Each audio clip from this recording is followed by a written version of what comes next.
बीते 16 तारीख को संघ लोक सेवा आयोग यानी यूपीएससी का रिजल्ट आया और पूरे देश से 1016 अभ्यर्थियों का सिलेक्शन होगा। अब वो अभ्यर्थी बड़े अधिकारी बनेंगे, देश की सेवा करेंगे। इसी बीच हमारे साथ संघ लोक सेवा आयोग में ऑल ओवर इंडिया 15वीं रैंक प्राप्त किए हुए कुणाल रस्तोगी जी हैं। हम इनसे बातचीत करेंगे और जानने का प्रयास करेंगे कि यूपीएससी जैसी एक टफेस्ट एग्ज़ाम है इंडिया का, किस तरीके से आपने अपनी पेशेंस को रखते हुए किस तरीके से तैयारी की और आज के युवाओं को क्या कुछ संदेश देना चाहेंगे, क्या क्या कठिनाइयाँ आई, किस तरीके से उन कठिनाइयों से उभरते हुए, चुनौतियों से उभरते हुए आज इस मुकाम तक पहुँचे हैं कि आपकी ऑल ओवर इंडिया में 15वीं रैंक है और आज हमारे साथ बैठे हुए हैं। सबसे पहले तो आपका स्वागत है भूगोल टीवी में। Thank you sir.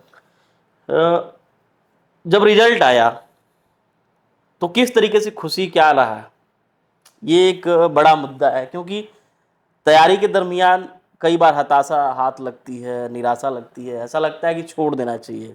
बिल्कुल सर। मतलब मैं ये जानना चाह रहा हूँ कि तैयारी के पहले अब रिजल्ट आ चुका, अब तो लग रहा हो कि जीवन का जो अंतिम लक्ष्य है वो प्राप्त हो चुका है। हाँ सर। अब इसके बाद कुछ बचा नहीं है, तो किस तरीके से मतलब मन में जो उल्लास है, क्या लग रहा है, क्या कुछ स्पेशल फील हो रहा है? सर दो तरह की फीलिंग है मेरे मन में। एक तो पहला, मैं बहुत ही अपने आप को फॉर्चुनेट और समझता हूँ कि इस एग्जामिनेशन में मेरी 15वीं रैंक आई। जी। और एक और बड़ी फीलिंग रिलीफ की है कि अब दोबारा एग्ज़ाम नहीं देना पड़ेगा, क्योंकि मेरे को तो यही डर लग रहा था एग्ज़ाम के दिन भी कि प्रीलिम्स के लिए पढ़ना है जो अगले 2 महीने बाद है होने वाला है।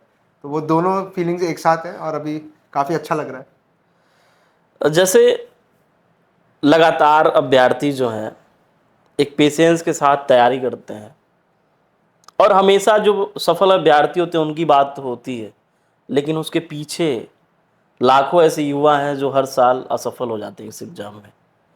आपके साथ भी ये दौर आया होगा, तो उस दरमियान कैसा फील करते हो, किस तरीके से फिर अपने आप को मोटिव रखते होंगे, क्या मोटिवेशन लेते होंगे कि फिर हमको जूझना? जैसे आपने बताया कि मुझे ऐसा लग रहा था कि रिजल्ट क्लियर नहीं हुआ, फिर मुझे जैसे जून में होता है हर साल 3 जून करीब एग्जाम होता है प्रीलिम्स का, अच्छा। मुझे फिर देना है 2 जून या 3 जून को होता है।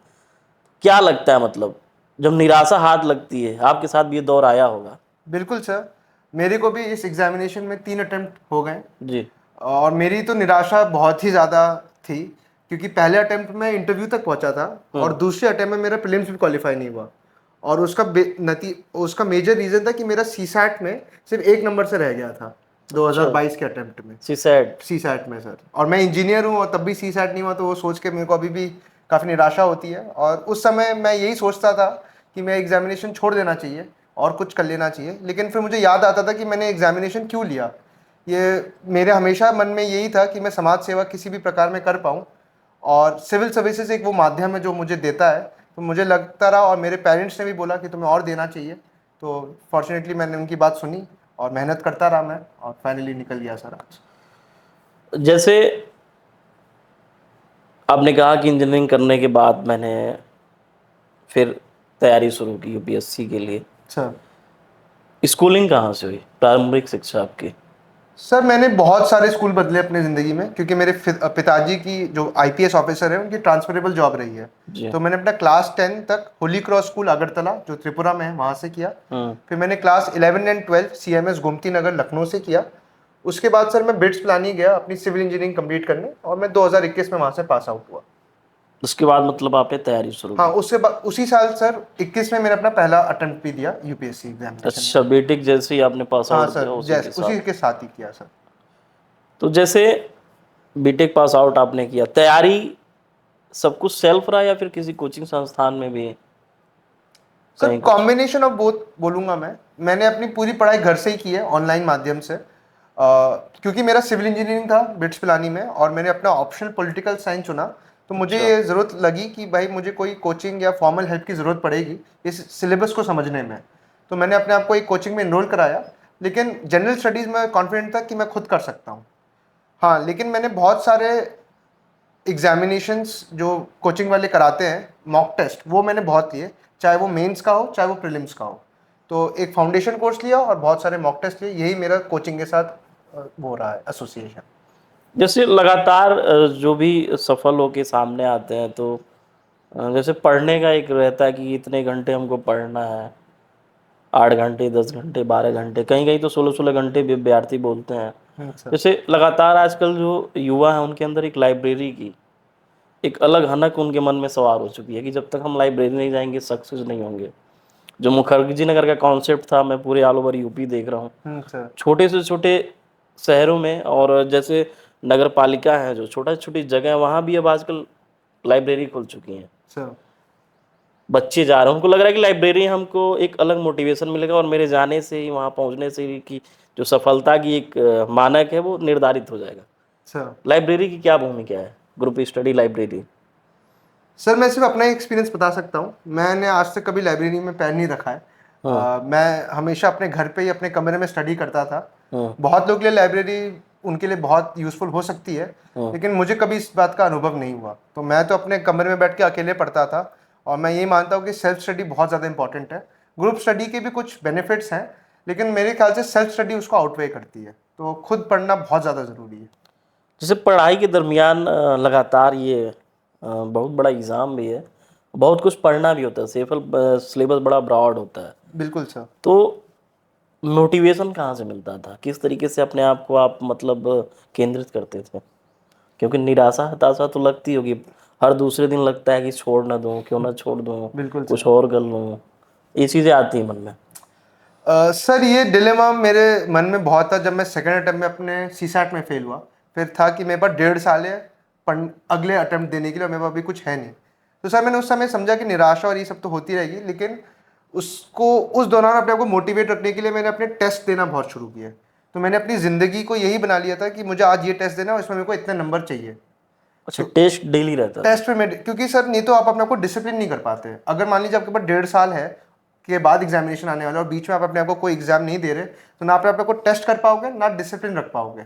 तो मैंने सर जैसे बोला कि मैंने बहुत सारी मेंस टेस्ट सीरीज में अपने आप को एनरोल करा लिया था और मैं का मोटिवेशन का फैक्टर नहीं था कि मेरे को यूपीएससी क्रैक करना है, बल्कि ये था कि मुझे इस टेस्ट में इतने नंबर लेके आने हैं।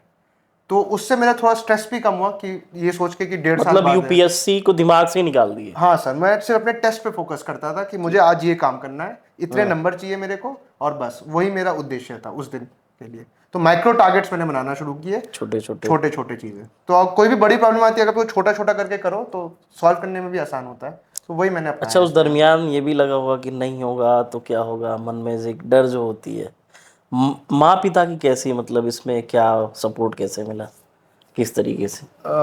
सर डर तो हमेशा लगता है, लेकिन मेरे पापा हमेशा ही बोलते थे कि सच्ची मेहनत करने वालों को भगवान हमेशा साथ देता है।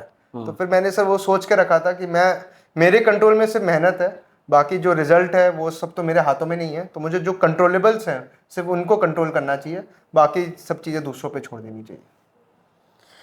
जब से 15वीं आपकी रैंक है, आईपीएस कैडर तो मिल ही जाएगा? हाँ सर, आईपीएस मिल जाएगा, लेकिन मैंने अपना पहला प्रेफरेंस इंडियन एडमिनिस्ट्रेटिव सर्विस को दिया है। आईएएस को दिया है? हाँ सर। समाज में आप जाएंगे, अभी 26 साल आपकी उम्र भी है, सर बिल्कुल युवा है, किस तरीके से काम करेंगे? क्या आपको लगता है कि जो भारत की जो युवा पीढ़ी है उसको क्या ज़रूरत है, किस तरीके की गाइडलाइन की ज़रूरत है, या फिर अपने देश को? सर अभी तक तो मुझे सिर्फ किताबी ज्ञान है, मुझे अभी तक जो नब्ज समाज का वो पता इतना टटोलने में समय लगेगा। लेकिन जितना मैं समझता हूँ, मुझे तो हमेशा ये लगता है कि आजकल की युवा पीढ़ी या किसी भी पीढ़ी को मेहनत से डरना नहीं चाहिए। और अगर हमारी पूरी युवा पीढ़ी जो डेमोग्राफिक डिविडेंड में हम लोग जी रहे हैं आजकल, अगर सब अपनी मेहनत करते हैं, अपना बेस्ट देते हैं, तो हम देश को ज़रूर आगे पहुँचा पाएंगे जिस भी फील्ड में वो काम करें। जिस भी फील्ड में काम करेंगे। जैसे लगातार देखने को मिलता है जो युवा हैं यूपीएससी के साथ साथ स्टेट लेवल एग्ज़ाम भी देते हैं, जो तैयारी कर रहे हैं। सर आपने भी स्टेट लेवल एग्ज़ाम कुछ दिया, पीसीएस? सर मैंने भरे तो फॉर्म थे, लेकिन क्योंकि फिर से मेरे फादर की ट्रांसफरेबल जॉब जा थी, नहीं पाए? मैं जा नहीं पाया बहुत अच्छा, यूपी एग्जामिनेशन पीसीएस भरे थे? यूपी पीसीएस भी भरा था मैंने, राजस्थान पीसीएस भी भरा था, कहीं जाने लेकिन पे? जा नहीं पाया एग्जामिनेशन की वजह से। अच्छा, जैसे आपने बताया कि पिताजी का लगातार ट्रांसफ़र होते रहता था, हाँ सर। तो जगह चेंज होने से ऐसा नहीं कि इन्वायरमेंट चेंज हो रहा तो पढ़ाई में कुछ डिस्टरबेंस आ रही है, या फिर अपने आप को फोकस्ड कर पाना? सर पहले पहले ऐसा लगता था कि अब ट्रांसफ़र हो रहा है तो पढ़ाई कैसे होगी मेरी, लेकिन फिर बाद में मैं समझ गया था कि ये part and parcel of the game है और यही मेरे पास फील्ड है, मुझे इसी का बेस्ट उपयोग करना है। तो फिर मैंने सर फिर जैसे बोला कि मैंने ऑनलाइन कर लिया अपना पूरा स्टडी पैटर्न और अपना कमरा कर लिया। तो अगर जैसे लाइब्रेरी वगैरह पे मैं फोकस करता और ट्रांसफर होते तो शायद मेरे लर्निंग या इसमें दिक्कत होती। लेकिन जब मैंने अपनी पूरी ज़िंदगी को एक कमरे में समेट लिया तो वो कमरा किधर भी हो मुझे तो पढ़ाई करनी थी, तो उसमें मेरे को काम आया वो। कितने घंटे पढ़ते थे, या फिर एक एम बना लेते थे डिग्री का कि उतना ही करना है, घंटे नहीं गिनते थे? सर जैसा आपने कहा टास्क बेस्ड स्टडी पे मैं बहुत फोकस किया कि इतना काम करना है मेरे को आज, अब चाहे उसमें 2 घंटे लगे चाहे 20 घंटे लगे उससे उससे मतलब फर्क नहीं। नहीं पड़ता। हाँ, टास्क कंप्लीट करने का डिसिप्लिन पूरा था कि ये टास्क मैंने अपने आप को दे दिया है तो ये करना ही करना है चाहे कुछ भी हो जाए। ये करते तो थे। ये मैं अपने आप पे मैंने अपना फोकस करके रखा था हमेशा। किसको लाइफ में आइडियल बनाया? सर मेरे आइडल तो हमेशा से मुझे लगता है भगत सिंह जी हैं। उनका जो मैंने सैक्रिफाइस, उनका जो डेडिकेशन देखा है, अगर वो हमारे युवाओं में भी आज आ गया और मैं भी अब ट्राई करता हूँ तो बहुत देश को फायदा होगा। भगत सिंह को भगत सिंह जी को किताबें भी उनकी पढ़े होंगे। पूरी तरह से तो नहीं पढ़ पाया सर, टाइम नहीं मिला, लेकिन अब जरूर पढ़ूंगा। हमारे चैनल और कैमरे के माध्यम से युवाओं को, आज की युवाओं को, क्या जो तैयारी कर रहे हैं उनको क्या संदेश देना चाहेंगे? एक ही संदेश है सर, मेहनत से ना डरें, जितनी मेहनत है उतनी तो करनी पड़ेगी, और रिजल्ट पे फोकस ना करें, प्रोसेस पे फोकस करें। अगर ये 2 चीज़ें करते हैं तो अपने आप सब चीज़ें फॉल इन लाइन करेंगी। जैसे लगातार हमको देखने को मिलता है जो समाज है,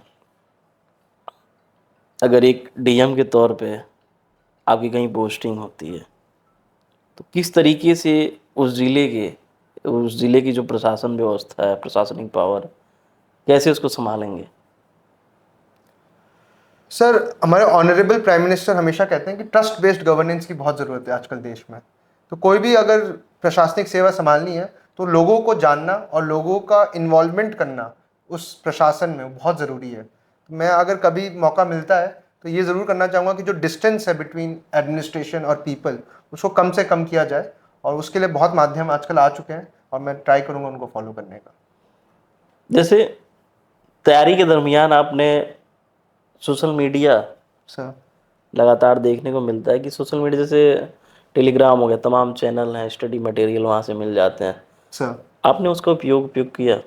जैसे ग्रुप भी बहुत हैं यूट्यूब पे, फेसबुक पे भी ग्रुप आते हैं, पेड ग्रुप भी हैं स्टडी के लिए, तो उस सबसे दूर रहे या फिर उन सबों को साथ में लेके चले? नहीं सर, मैंने तो बहुत यूज़ किया इनका, टेलीग्राम वगैरह का, क्योंकि मैंने आपको बताया मेरी ऑनलाइन स्टडी थी पूरी। तो यही सब मेरे सोर्सेज ऑफ इंफॉर्मेशन और सोर्सेज ऑफ कंपटीशन था।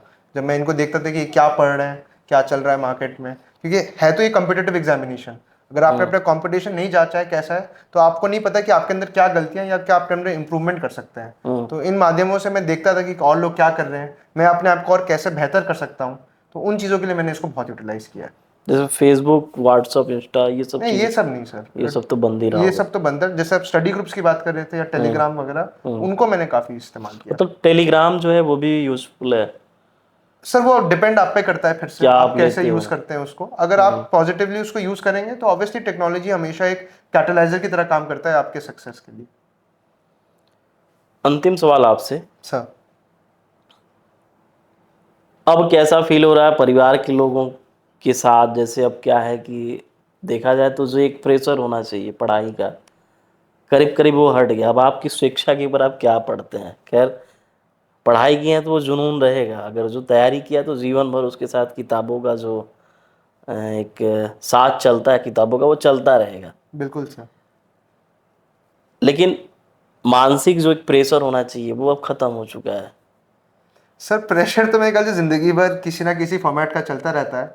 अब मेरा कंपटीशन का प्रेशर ज़रूर ख़त्म हो गया है, लेकिन अब ज़िंदगी में और कोई प्रेशर आएगा तो चुनौतियाँ रहेंगी, चुनौतियाँ तो हमेशा ही रहती हैं, ज़रूरी भी हैं। और वो चुनौतियों से आप अपने आप को बेटर करते हैं। वही आपका मेरे ख्याल से एम होना चाहिए लाइफ में कि आप कैसे अपने आप को बेटर करें, और वो प्रेशर एक बहुत बड़ा टूल है इस काम के लिए। तो हमारे साथ कुणाल रस्तोगी जी थे, ऑल ओवर इंडिया में इनकी 15वीं रैंक आई हुई है। हम अपने चैनल के माध्यम से ढेर सारी इनको बधाई देते हैं, अग्रिम जीवन के लिए शुभकामनाएं देते हैं। इन्होंने बताया किस तरीके से अपने आप को अगर आप पूरी तरीके से डिसिप्लिन में रखते हैं, मेहनत करते हैं, तो आज नहीं तो कल उसका जो परिणाम होता है वो सुखद होता है। पहले अटैम्प्ट में इंटरव्यू तक पहुँचे, दूसरे अटैम्प्ट में प्री भी क्वालिफाई नहीं हो पाया, लेकिन लगे रहे। देखिए, हताशा तो आती है, निराशा आती है, जब आप किसी कठिन पथ पर चल रहे हैं तो आपको हर कुछ झेलना पड़ता है, लेकिन जो उन चुनौतियों से निकल कर आगे बढ़ता है वही सफल योद्धा होता है, और उसी को एक दिन सफलता मिलती है। उसी को अपनाते हुए कुणाल रस्तोगी जी ने भी चुनौतियों से लड़ते हुए आगे बढ़ा। निराशा जब आई तो उसको अपनाया नहीं, बल्कि उससे लड़ने की कोशिश की, और फिर तीसरे अटैम्प्ट में 26 साल की उम्र में उन्होंने यूपीएससी जैसे टफेस्ट एग्ज़ाम को पास करा। आज हमारे साथ बैठे हुए हैं, बातचीत हुई युवाओं को लेके, तमाम इन्होंने चर्चा की, और जब ये प्रशासनिक